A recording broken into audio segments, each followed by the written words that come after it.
Selamat datang channel Trading for Better Life. Hari ini ISG masih turun 0,09% ke angka 6.882. Dan di video ini saya coba analisa satu emiten yang kembali diakumulasi Bapak Prajogo. Bagaimana potensi saham ke depannya? Apakah ada potensi untuk naik tinggi seperti saham brand? Yuk kita coba pelajari analisanya di video ini. Semoga analisa yang diberikan ini bisa bermanfaat dan membantu teman-teman dalam mengambil keputusan.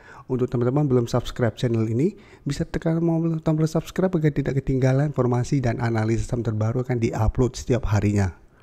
Sebelum saya mulai analisa, kita baca dulu satu artikel berita dengan judul Kode Keras Konglomerat Prajogo Pangestu di Saham BRPT. Jadi Bapak Prajogo terpantau masih melakukan akumulasi di saham BRPT. Dan bisa kita baca sekilas di sini. Berdasarkan data dari KSE, Prajogo baru saja memborong 11 juta lembar saham BRPT, sehingga kepemilikannya naik menjadi sekitar 71,2%. Alasan akumulasi untuk mendapatkan dividen karena BRPT untuk kali ini akan membagikan dividen tunai dan dividen saham. Jadi bisa kita perhatikan Bapak Prajogo kembali akumulasi, cuma kita nggak tahu akumulasi tanggal berapa dan di harga berapa. Dan jika kita lihat broker summary, BRPT saat ini memang tidak seoke brand. Brand setelah keluar dari FCA bisa kita lihat masih terus naik sampai sekarang. BRPT hari ini malah turun 2% lebih ke 945. Saat ini bisa kita lihat BRPT sebelumnya mencoba untuk bertahan di 900. Setelah menyentuh 900, BRPT sempat bangkit, sempat rebound, tapi saat ini kembali turun mengetes harga 950. Sehingga 950 sampai saat ini masih berupa resisten, belum terkonfirmasi break. Dan bisa kita lihat broker summary. Pada penurunan 2% lebih ini terpantau ada distribusi dengan jumlah lumayan besar. Asing juga terpantau masih terus keluar dari saham BRPT. Jadi apabila teman-teman ingin coba entry saham BRPT, menurut saya harus hati-hati. Pertama karena masih ada distribusi, plus bisa kita lihat ada exit dividen itu di tanggal 27 nanti. Jadi besok hari terakhir apabila teman-teman mau mendapatkan dividen. Jadi apabila teman-teman ingin coba entry untuk mendapatkan dividen, wait and see dulu besok. Apabila besok BRPT ternyata masih lanjut turun di bawah 950, untuk entry sebaiknya tunggu di sekitar 900 sampai 910 untuk entry-nya. Karena masih ada distribusi, saya lihat BRPT besok masih ada potensi untuk melemah. Tapi apabila teman-teman tidak mau mendapatkan dividen, sebaiknya tunggu sampai X-date dulu, lihat BRPT bagaimana potensinya. Apabila BRPT pada saat X-date terkoreksi tapi masih kuat berada di atas 900, teman-teman ingin coba ikut entry, mungkin masih bisa coba spekulatif base sekitar 900. Apabila teman-teman memang tidak mau mendapatkan dividen dan ingin trading BRPT untuk trading jangka pendek. Karena menurut saya apabila bisa dapat sekitar 900, ini akan lebih oke atau lebih bagus harganya, karena sebelumnya BRPT juga sempat mengetes 900 dan masih bisa rebound. Jadi saat ini untuk target take profit jangka pendek menurut saya masih ada potensi ke sekitar 1000 sampai garis EMA 50 yang saat ini sekitar 1015. Jadi masih ada potensi untuk menuju zona 1000 sampai 1020 ini. Tapi untuk entering paling aman bisa wait and see dulu. Lihat di support mana BRPT masih bisa bertahan dan rebound. Dan tetap pertimbangkan to take profit di sekitar zona ini sampai maksimal garis EMA 150 di sekitar 1040. Apabila BRPT secara bersih rebound tetap kesulitan untuk melewati target harga ini. Jadi walaupun Bapak Prajogo mulai akumulasi, bukan berarti kita langsung asal entry di harga berapapun. Kita tetap harus lihat bagaimana arah BRPT minggu ini. Apalagi ingat exit dividen itu hari Kamis nanti. Oke, selain BRPT kita coba lihat saham cuan. Saham Barito Group yang lainnya, hari ini cuan juga melemah, turun 0,61% ke 8.150. Cara pergerakan bisa kita lihat, cuan masih bergerak sideways untuk tren jangka pendeknya. Untuk tren jangka menengah, cuan masih uptrend, tapi untuk jangka pendek mulai sideways karena tertahan di resisten 9.000. Jadi beberapa kali mengetes 9.000, cuan gagal break dan kembali melemah. Sempat bisa kita lihat pada akhir Mei, turun mengetes support EMA 50, masih bisa bertahan dari rebound. Setelah berhasil rebound, cuan tetap tertahan 9.000 dan saat ini bisa kita lihat turun mengetes support di sekitar 8.000. Bisa kita perhatikan di sini pada perdagangan hari ini ada penurunan dan terpantau asing malah masuk melakukan akumulasi. Dan di broker summary pun bisa kita lihat ini ada akumulasi. Sehingga cuan apabila teman-teman sudah punya, menurut saya saat ini masih layak untuk di hold. Dan karena penurunan ini masih ada akumulasi, menurut saya menarik untuk coba pantau dan tunggu di sekitar support 8.000-nya. Apabila cuan terpantau masih kuat berada di atas 8.000, menurut saya masih menarik untuk coba entry di sekitar daerah support ini dengan target jangka pendek di 8.400 dan target lebih jauhnya di sekitar 9.000.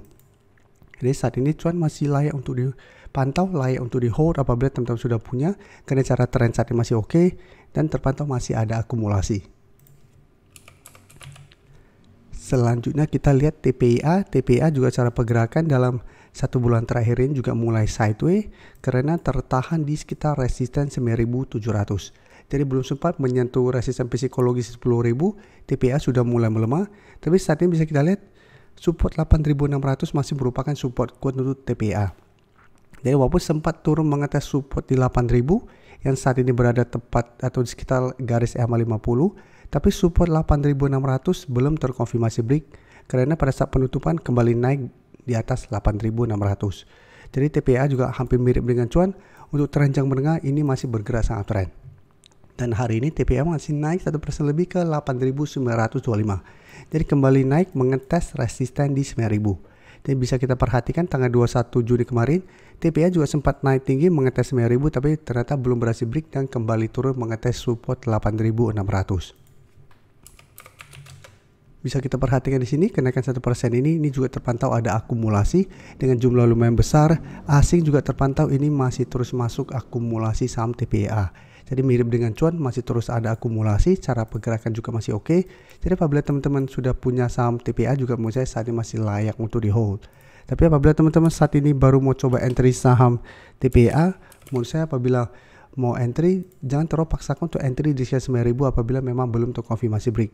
Jadi wait and see dulu. Apabila terpantau TPIA berhasil break 9.000 bisa buy on breakout. Apabila gagal break sebaiknya tunggu di sekitar 8.500 sampai 8.600 untuk entry di sekitar daerah supportnya. Selanjutnya saya akan coba analisa PTRO. PTRO juga jika perhatikan cara pergerakan hampir mirip semua. Mulai sideways karena gagal melewati resisten yang untuk PTRO saat ini sekitar 9.000. Sudah beberapa kali PTRO mengetes 9.000 masih gagal dan untuk PTRO malah sempat turun di bawah 7.500, turun menyentuh support berikutnya di sekitar 6.700. Tapi saat itu bisa berhasil rebound dan bisa kita lihat kembali mengetes 9.000, PTRO sampai saat ini kembali melemah. Jadi saat ini untuk support terdekat PTRO ada di 7.500. Dan hari ini PTRO turun 3% lebih ke 7.850.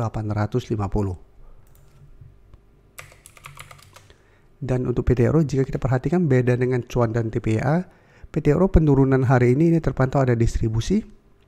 Asing juga jika kita perhatikan dalam 2 minggu terakhir sudah mulai keluar dan di broker summary ini juga terpantau ada distribusi.